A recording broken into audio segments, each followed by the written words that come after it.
Hey, Leo. Hey, Sal. Good morning. Good Good morning. morning. How are you? Good. We're live yet or no? Yeah, we're live. Okay, great. Great.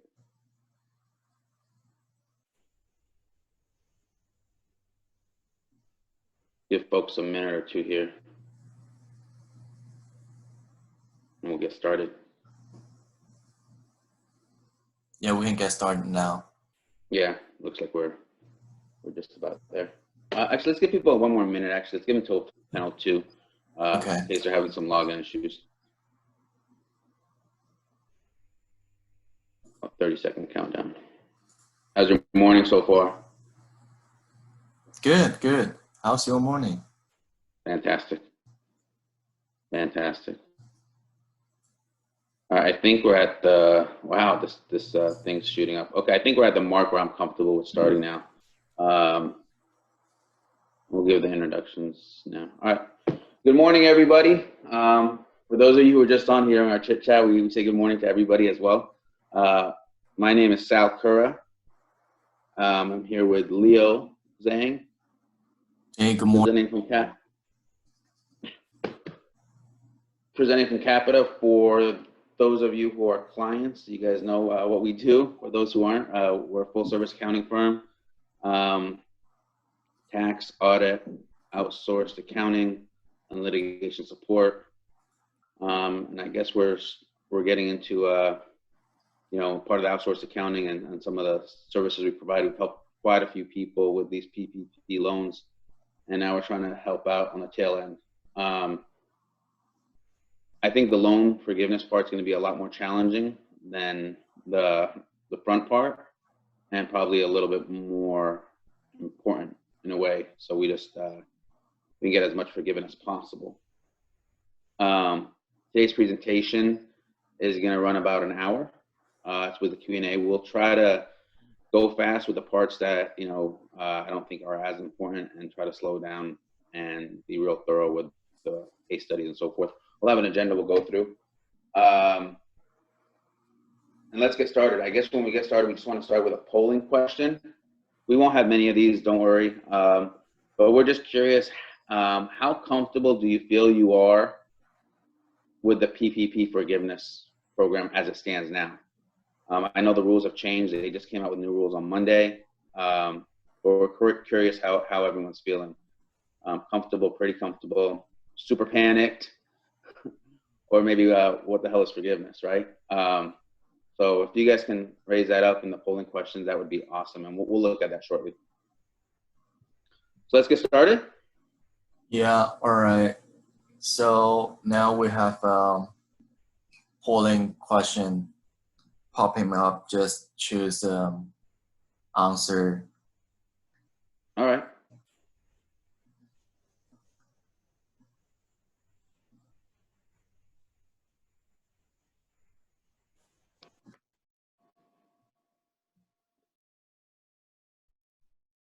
So now we got a lot of person choosing, I think I know what is there, but I really fear missing some steps.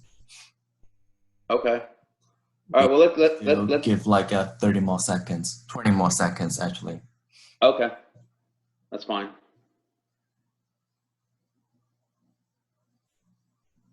All right, 10 more seconds if you haven't chosen the answer, because we will give the details on this presentation based on how much you are familiar with the forgiveness process.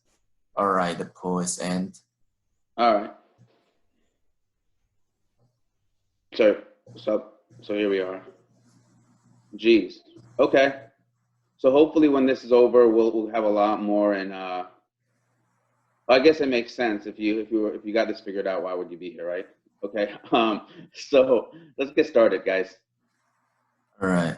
So PPP loans, as you guys know, you guys probably applied for them. We got about 513 billion that have been approved. The national average on these was about 118 grand, and about 4.4 million loans approved. What's really interesting about this is I look at this every few days. The numbers actually tick downwards, I've noticed, for a number of loans approved and funded. And I think that's primarily because some of the big boys who got millions of dollars started giving them back. So that's actually been pretty awesome. So it seems like the money's going to smaller businesses like they probably should have. Let's go to the next slide. All right. So loan forgiveness. How does this thing work? Is a super high level synopsis of what we're gonna go through. Everyone knows how you got the money, 2.5 of monthly payroll. We'll go through the spend period. And that's changed a bit since Friday.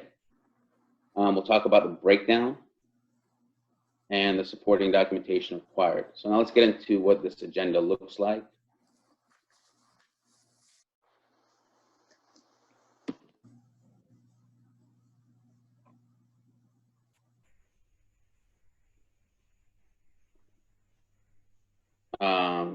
So we got borrower certifications.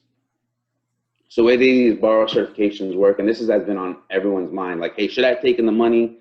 I didn't know if I was qualified. Am I going to get in trouble?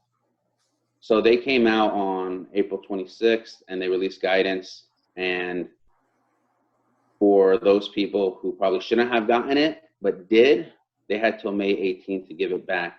That kind of fell in the role of folks who got over $2 million and had access to public markets. So they probably should have never gotten the money and they gave it back. And everyone else, basically your good faith certification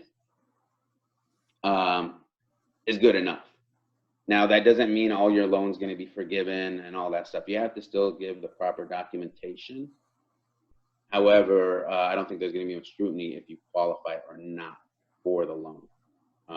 Folks over $2 million, they're getting a lot more heat. So that's the piece there. I know there was a lot of questions on that. So let's talk about, now let's get into the bones of this thing. What are payroll costs and the 8-week period?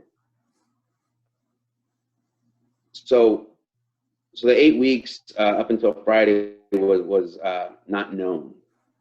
On Friday, they came out with additional literature to say one is the covered period. So you have two covered periods. You have the period which is the day you got your funding is when your 8-week clock starts. And that's still the case if your payroll is done twice a month. But if your payroll is done every 2 weeks or more frequent, we have what they call a alternate payroll period. There were some questions on this, so hopefully this answers it. So for example, if you got your money, say May 2nd, and you're in the middle of a payroll cycle, which ends on May 5th, and then your next cycle begins May 6th, you can choose to have the clock start on your 8 weeks from a payroll section on May 6th. Or you can stick to, hey, it's the day that we got funded.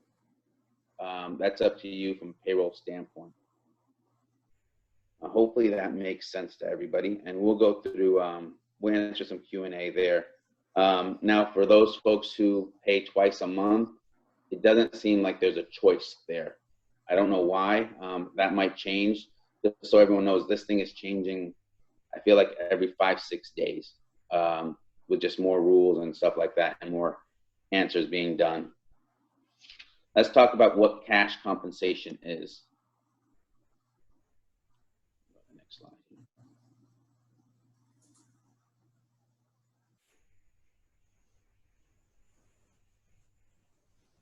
Sorry, guys. 1 second. Oh, we can leave this up. That's fine. So let's talk about cash compensation. So that's what that means is, what is the total maximum compensation we can give to each employee during this period? That number is $15,385. And what we're talking about there is is taking $100,000, which we know is the max, dividing it by 52 weeks, and times multiplying by 8. Now, what's included in cash compensation? That's gross wages.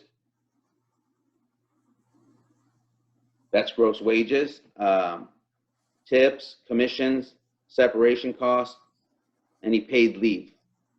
That's, again, the money that goes to employees. What's non-cash compensation that's included in the payroll cost? That relates to health insurance, retirement plans, and state and local taxes. And that's only what the employer pays. So the employee portion of, say, health insurance, so for example, let's just say companies cover 50%. The 50% that the employee pays is not part of the payroll cost. Or if you cover a set number, say you cover the first $250 of each employee's health insurance, and employee's health insurance is $1,000, that $750 that you paid doesn't count because you didn't pay it, the employee did. And our last piece here that I want to cover, and we'll get into more detail when we do the case study, is owner's compensation.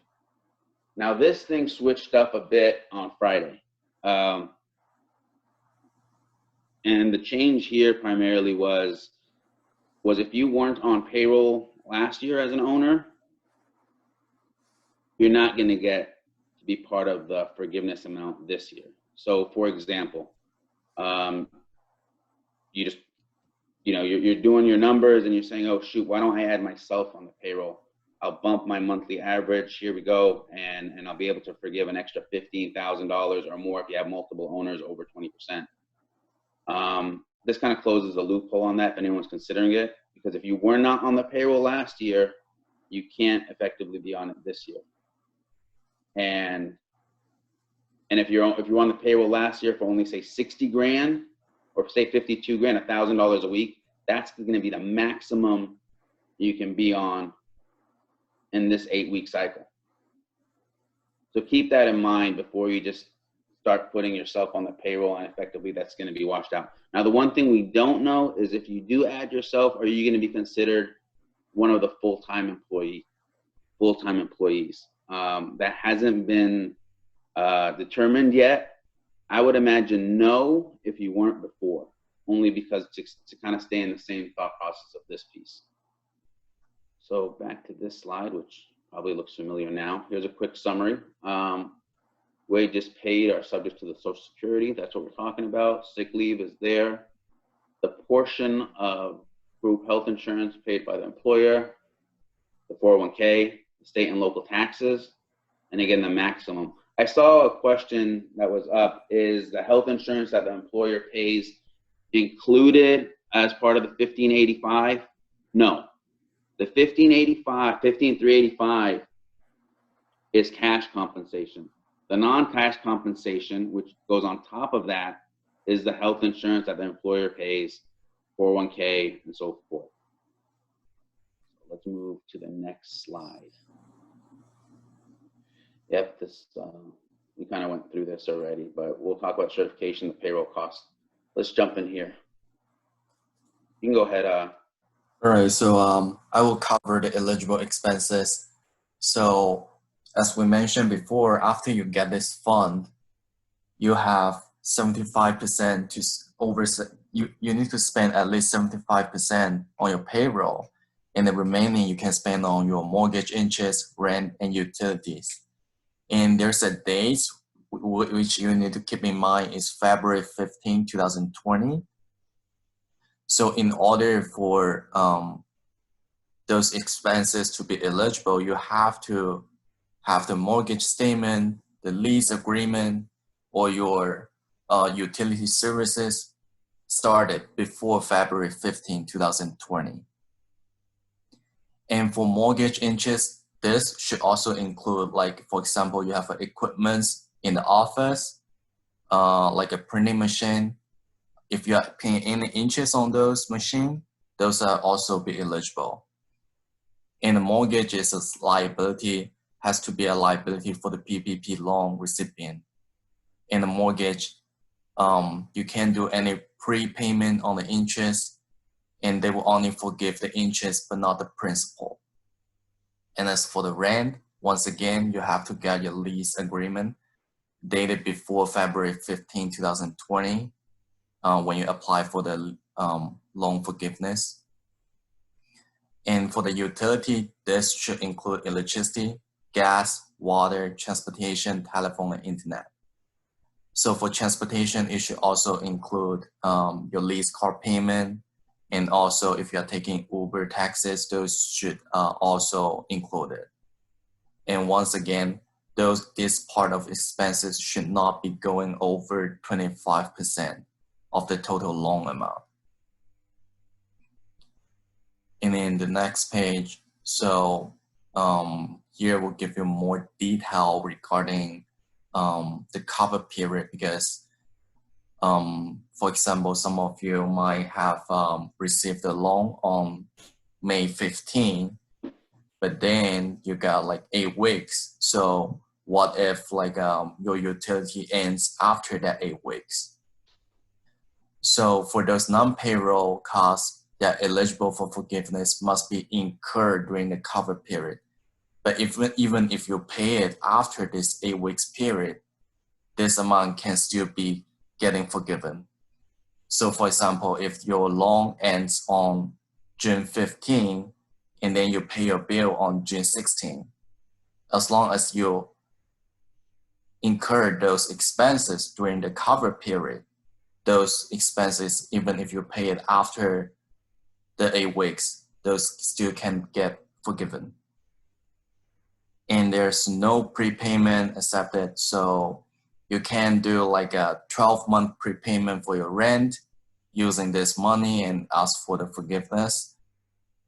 Usually it can only cover 8 weeks, which is approximately 2 months.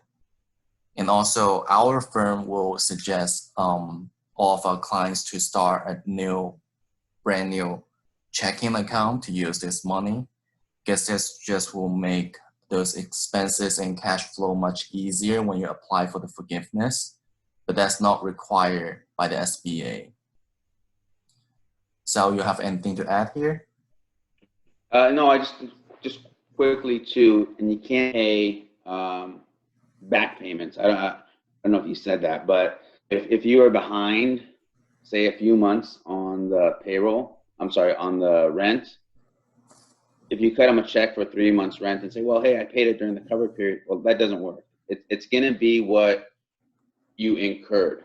So keep that in mind. And again, think about it as expenses. So when you talk about mortgages and payments for whether it's, the building that you own or whatever, it's only the interest part, because that's the true expense part. If that makes sense. Same with business property and so forth. So let's go to the next slide. There we go. I got this.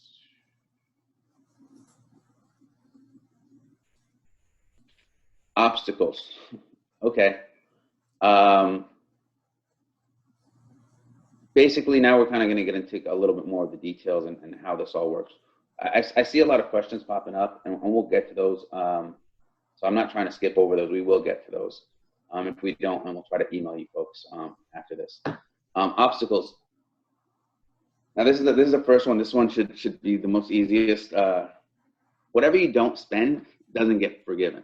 So if you got 100 grand and only spent 50, and even though it was spent perfectly, and you didn't lay anybody off, and you paid all the stuff the right way, you're still gonna owe 50 grand.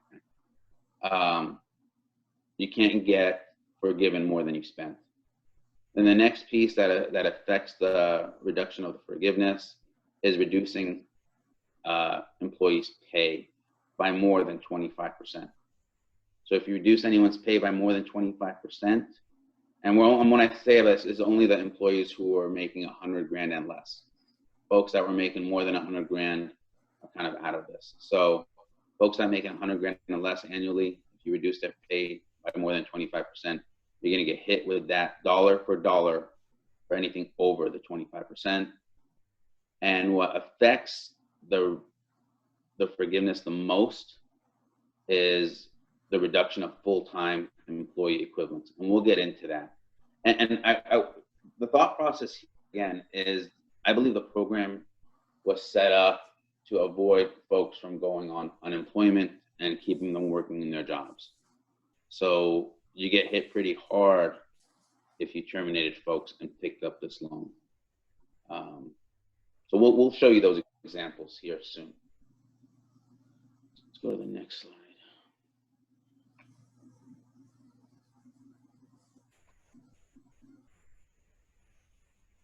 Leo? Yeah, so now we'll break down this calculation. It is like a step-by-step. We'll show you how to determine the eligible cost, and then we'll also talk about what will reduce your forgiveness amount in step 2A and step 2B. So in the first step, we'll talk about eligible costs, which is include payroll costs, payment of rent, mortgage, interest, and utility payments, as we just talked about that like 5 minutes ago. And for step 2A, we'll talk about what if you reduce some of your employees over 25% of their salaries before, and we'll see what will happen if you do that to will result in the loan forgiveness amounts. And then in step 2B, we will give an example showing what if the full-time employees, the number of full-time employees change during this period, and then we'll see how it would affect your forgiveness amount. So let's see step 1. So here we give like a simple example. For example, your monthly payroll cost is $50,000, and then you apply for the PPP loan, use the 2.5 times the monthly payroll, which give you $120,000. So that's your total loan amount. And then for the eligible expenses, for example, you got $100,000 of payroll costs, $8,000 for rent, $1,000 for utility, and the total give you $109,000 for eligible expenses. And you will use those money in those 8 weeks. So you didn't spend all of those money, you still got $16,000 left over. So this amount of money, you can take it as a 1% loan and pay it back in 2 years, or you can pay it back now. So a lot of those business owners, they can use all funds, so they can choose either keep it or pay it back. And under this example, the total forgiveness amount will be 87%. And let's see step 2A. What if you reduce your employee's salary over 25%? So example, for employee A, the average weekly wage in Q1 2020 times A, which give us about $10,000. So that's about $1,250 per week. And then the threshold is 75%, which is $7,500. So if you reduce employees' wage under $7,500, and then your total forgiveness amount will be reduced. So for example, you reduce employee A's wage to $2,500, which is about $300 a week. And then the amount you reduce is about $5,000. So just make this clear. So whatever you reduce over 25% will be a dollar for dollar hit when you apply for the forgiveness. So in this example, when you apply for the loan forgiveness, the $5,000 will not be get forgiven. Let's go to next slide. So it is the same example, and you still got the $125,000 as a total loan amount. You pay all your eligible expenses, but at the end of the day, you'll be taking out this 5,000 because you reduce your employee's wage over 25%.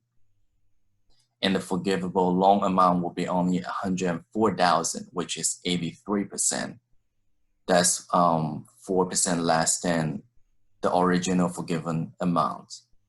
And then Sal will cover step 2B regarding what happened if you reduce the number of full-time employees. Thanks, Leo. I'm going to go back real quick to a couple of the slides, just to, and I said this earlier. This calculation here, again, is for employees earning under 100 grand. So keep that in mind. And this is all earnings. So includes that overtime, includes all that stuff.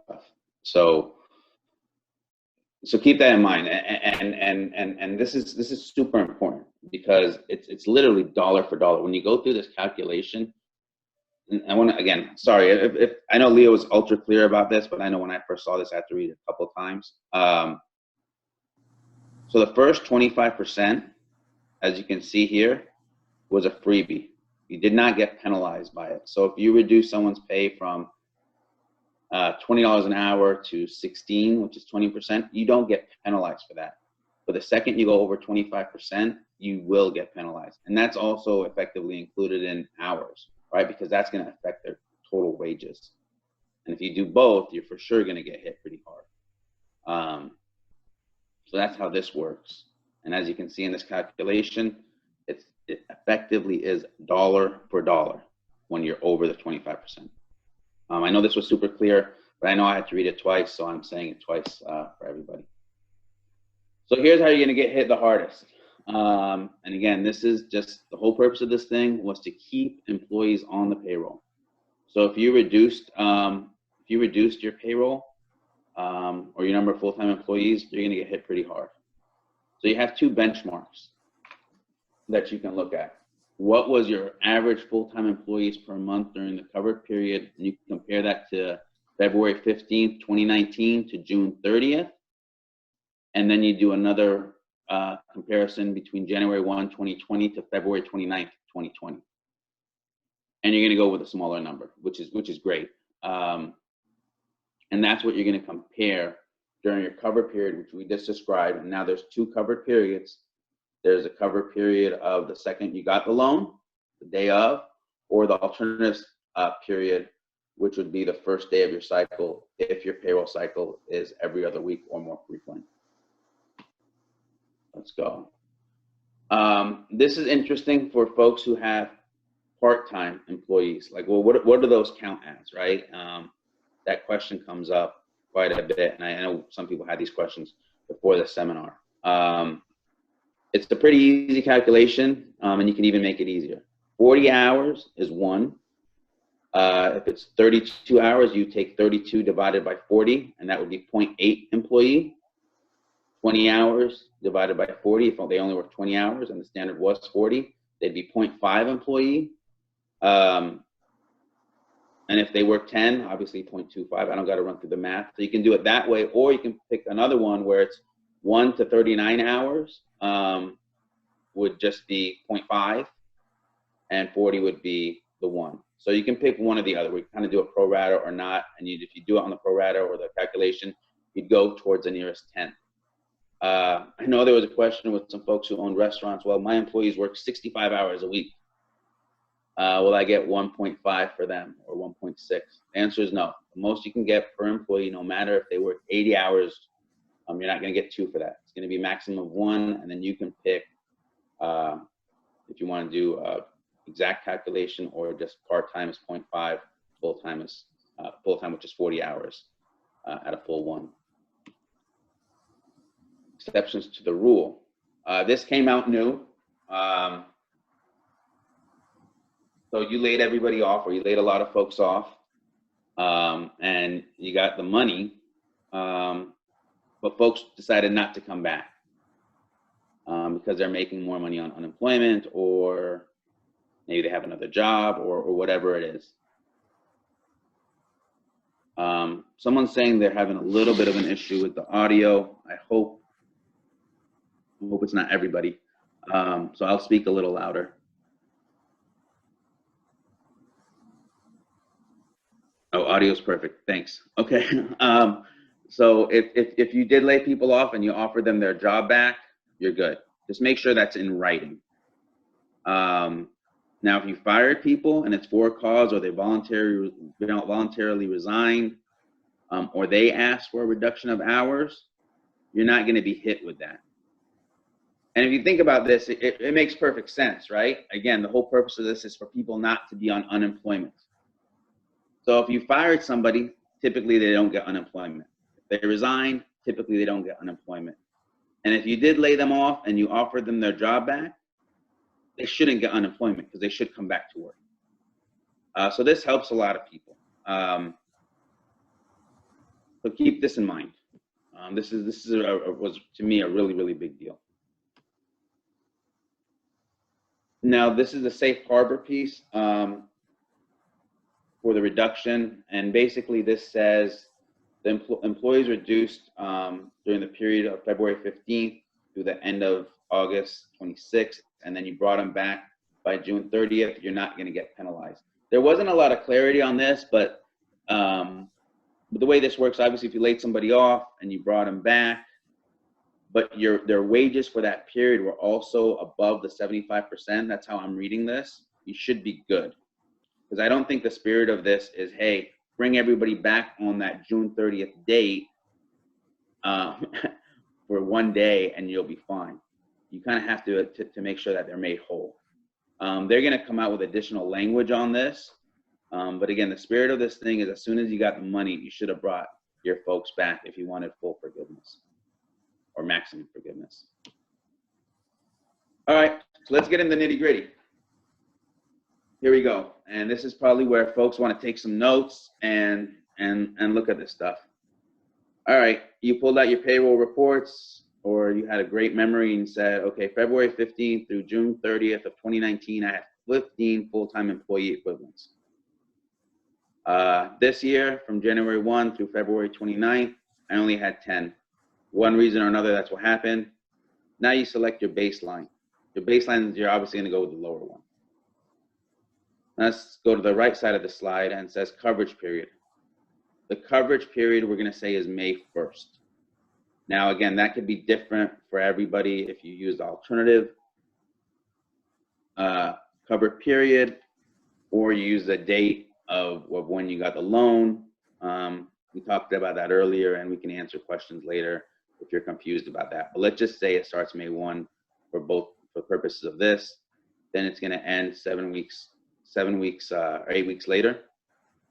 So May 1 through May 15th, you have 4 employees. Then you bumped it up the next cycle to 8. And then on June 1 through June 15th, you got it at 10, which is basically where you should be based on where you were before. June 16th to June 30th, you're at 10. And now for this covered period, you're averaging 8. Now you guys might be thinking, well, I can't bring these folks back in a heartbeat. Well, you're probably going to get hit with that. You had 15 days to bring them back. If you can tell for the first slide, you're at 4. Probably should have tried a little harder to bring these folks back sooner, because you're going to see in this calculation, not bringing them back faster does hurt you. So average number of employees during the covered period is 8. Our baseline is 10. We're at 80%. Let's see how that plays out in the math here. Again, I'm piggybacking and continuing on from the example Leo put.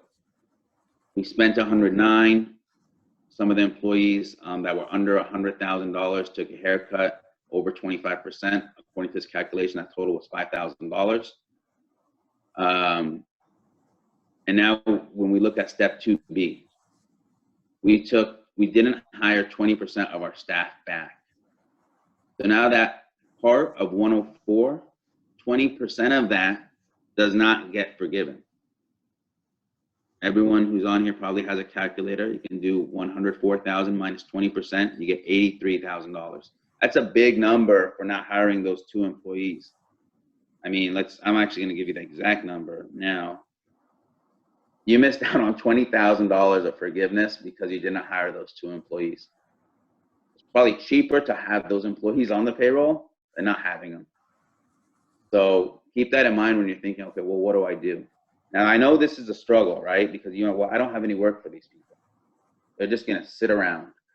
But I think it's important to run through the calculation in detail and figure out what you're going to do. Because it may cost you more not to have brought them back, which sounds strange, but that's how it might work in some of these calculations. Let's jump into step 3. This is pretty simple. Borrower must apply for forgiveness. The SBA application is out there. Having forgiveness without documentation is prohibited.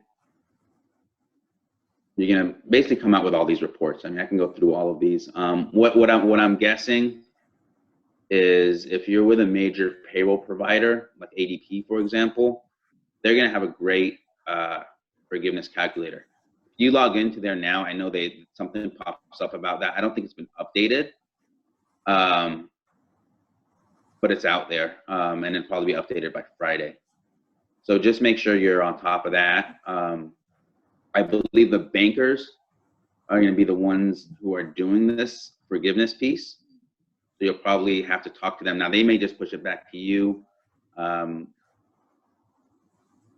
if you need a link to the application, we're happy to send that. And we may send a calculator probably end of day today or early next week to help you with it. Now, calculator is pretty crazy, but it's something I strongly suggest everyone look at.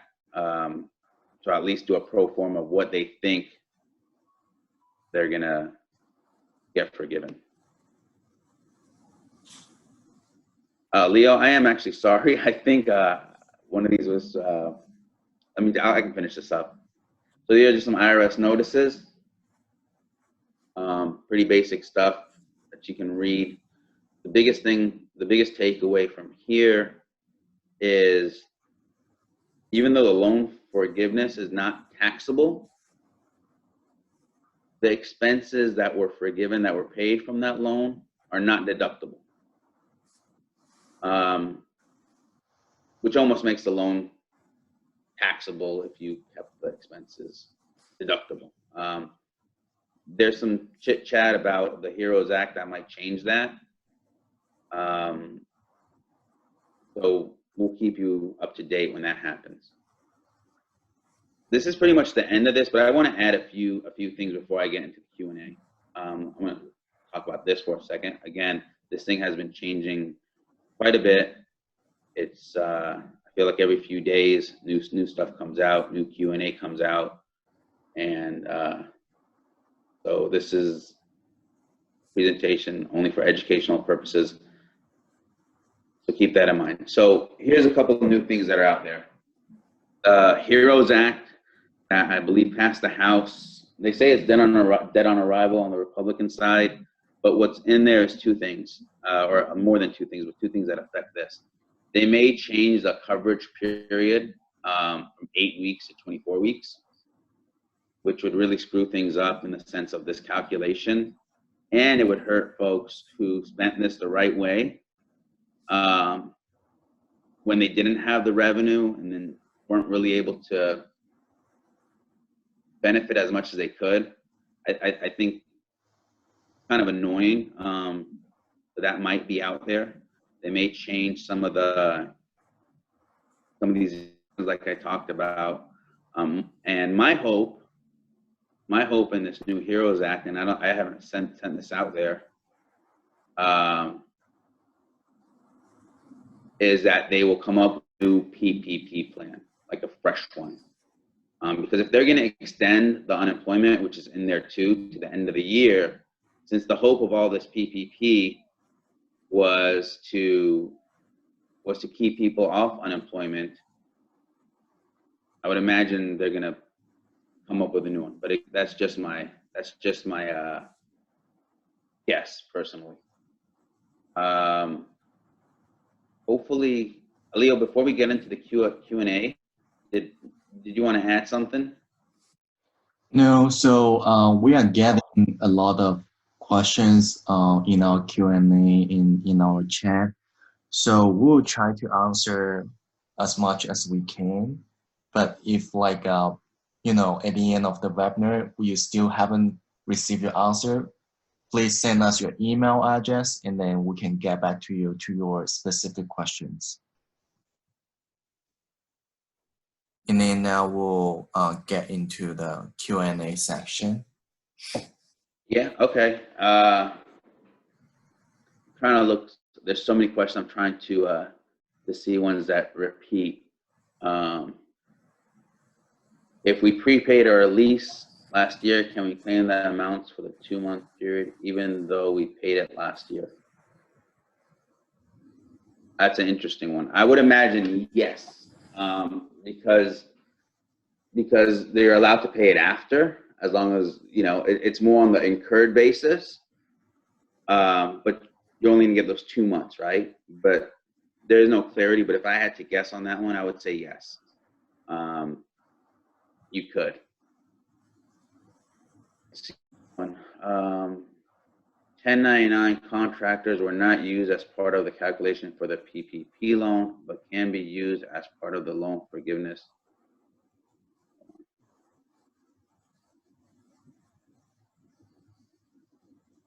Can that be? I don't believe they can be. I didn't see anywhere where the 1099 contractors can be used as part of the expenses. I don't know. Did you see that anywhere, Leo? So 1099 is not part of the eligible expenses. Yeah. So for 1099, they should apply for the PPP by themselves. Right.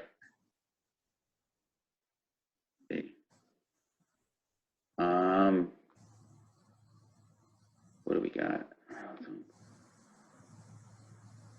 So I got a question. How do you handle payroll for a single person LLC when you file a Schedule C? So for Schedule C, like sole proprietors, and you can apply for the PPP loan with the drafted Schedule C, but we will suggest you when you actually apply for the forgiveness, you will need to file your tax return. So you have to file the Schedule C when you apply for the forgiveness.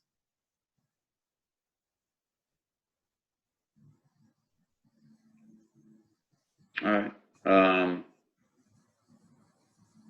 Let's see. Someone was asking about, so I can't add myself to the payroll this year as an employee. It's probably an owner.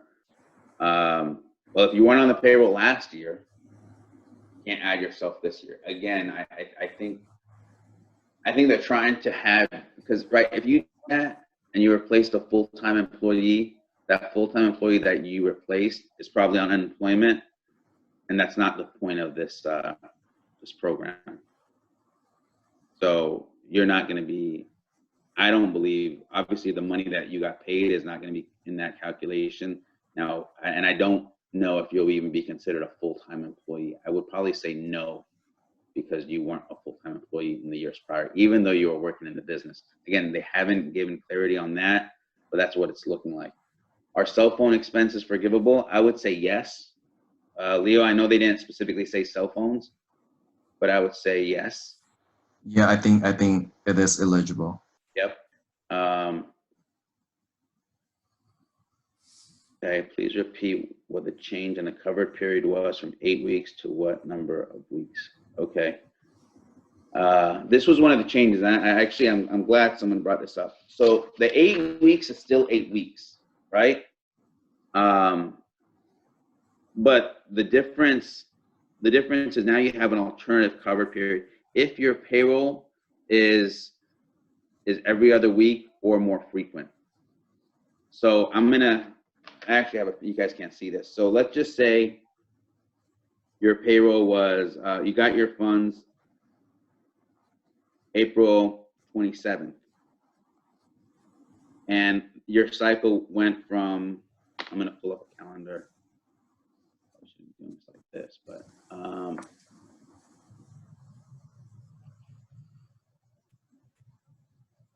your payroll was from April 20th to May 1st. That was your 2-week cycle, right? So you can decide from a payroll only to jump into it right away, or have the 8-week clock start on the first day of the next cycle, which would have been May 2nd. So that's the difference there. Hopefully that cleared that up. So if you're on a every other week payroll or more frequent, you can wait for the first day of your next cycle after you got funded. All right, let's keep going. We received funds on 5/9 and did not segregate the funds and have paid payroll and eligible expenses since. Should we start a separate checking account now? I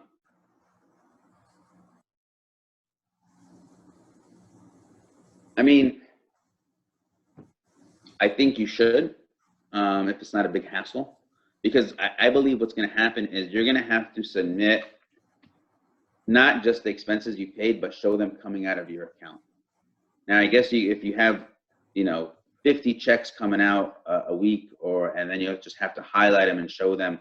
But if you just had one account that showed, hey, here's the only thing that came out of this account is all PPP related or eligible expenses, and just show them from there.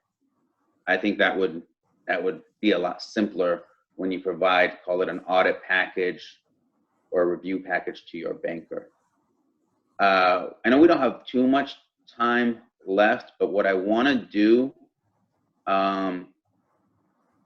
is show folks the calculator that's out there, and I don't want to show them just to scare folks. Oh, here's me and Leo.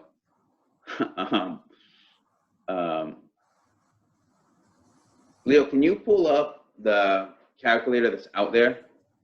Yeah, sure. And we'll kind of run through that. And this is a thing I want everyone to think about, and it's super important. I mean, it's super, super important, is reach out to your accountant. If it's CAPATA, reach out to us. If it's somebody else, great, reach out to them. Because we've had a lot of clients who applied the first time and got rejected or whatever because they just didn't fill out the forms right. And then we helped them out and we got them through and got the amount they got, which is great. But think about the loan forgiveness. If you fill this out wrong and you get less forgiven than you should have, I don't think anyone's gonna look at it and say, whoops. And you're gonna, it's gonna be difficult to get that back on track. And it's just like when folks apply to some of these loans and put in the wrong numbers. If it got approved, a lot of folks got less money than they should have. I know one person said that they put in the wrong payroll number, and it just went through. It was a much lower number than it should have been, and they got less than they should have. So that hurts quite a bit. So what I'm saying is, go through this. Go through a calculator like this. It's actually, when I first saw it, and I do this for a living, I got scared. I was like, whoa, this is pretty bad. But going through it, again, go through it with us. Go through it with if you have someone else. But do this, spend the time, spend the effort, and I guess spend the money if you're hiring someone, because it's going to be worth every dollar. All right, you want to kind of run through this really quick, Leo? Let's not obviously spend too much time. We can just kind of go through the different tabs really quickly here. So basically, this calculator is just similar as what we're showing in the presentation. And so here we'll enter the loan amounts, full-time employees, cover period started day, and also EIDL if you receive any. And then there's a payroll expenses during the forgiveness period, employees' wage over 8 weeks period. And so I saw some questions regarding workers' compensation. we think that's not included in the eligible expenses or included in the payroll expenses. Correct me if I'm wrong, Sal. No, that's correct. That's my understanding as well. Okay. And then here we'll enter the rent, mortgage interest, utilities, and then we'll have a summary of forgiveness period. So at the end of the seminar, of the webinar, we will send this over to you. So I think the best way would be still just send us your email address in the chat. So we'll have your contact information. We'll send out the calculator. And also, if you have any questions we haven't answered today, send us your email address. We'll try to get back to you as soon as we can. Okay, great. I'm gonna try to jam through a lot of these questions as best I can. This is a good one. Can I add my wife to the payroll, or say wife or husband, as other employees voluntarily quit and don't want to come back? That's an interesting one, and here's why. Right? If your employees voluntarily quit, then you won't get hit for that because they quit. You did not lay them off. So adding your wife doesn't help or won't be needed from a full-time equivalent standpoint. Now you may want to add her or whoever so you get more dollars that can be forgiven. I guess the question in my mind, and is she going to be working? Are these folks going to be actually working? Someone was telling me, oh, I'm going to put my son and my cousin and whoever else. I don't think that's the spirit of this thing. I don't know how they're going to audit that if they're related parties. So just be careful. I would only put on people that are actually going to work. So keep that in mind. Someone said, maybe I misheard. You indicated that there are discussions to extend the 8 weeks to a longer period. Is that correct? That is correct. Now, I don't know if that's going to pass. And again, this is something that actually really, really, really bothers me because we're like 4 or 5 weeks deep. And if this thing gets done in week 7 and someone spent most of their money on employees that they didn't even need and they didn't get the revenue out of them, and all of a sudden they extend this thing, say, oh, well, you have till the end of the year to spend this money. It really puts folks who are following directions at a huge disadvantage. And effectively, the only thing they really benefited was getting their rent and utilities paid. So yes, there is discussions. Will it pass? I don't know. My hope that if it does pass, they will have a new PPP program for everyone who followed the rules. But that's just my thoughts on that. People are asking, can you send the calculator? Can they send the calculator? We will send this. Keep in mind, what I'd like to do is we can send this, but let me send this to you guys on Monday because this just came out recently and everyone's kind of diving into it and kind of cleaning it up because the rules changed on Friday. I imagine they're going to come out with another fresh calculator probably by Friday or Monday. I'd rather everyone use that one.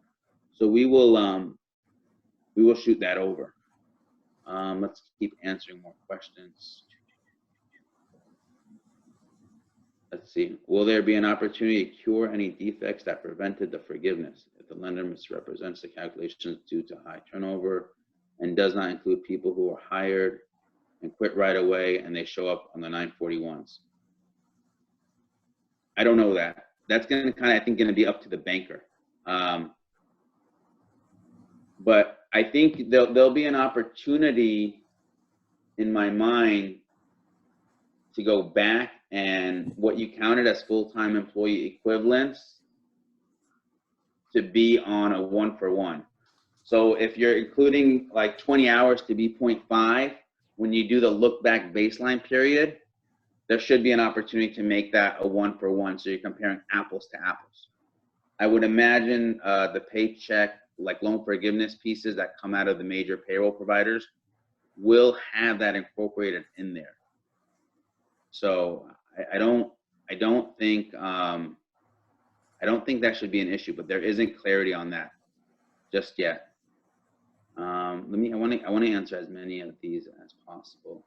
I'm moving to a new office during the 8-week period, and my rent will be lower.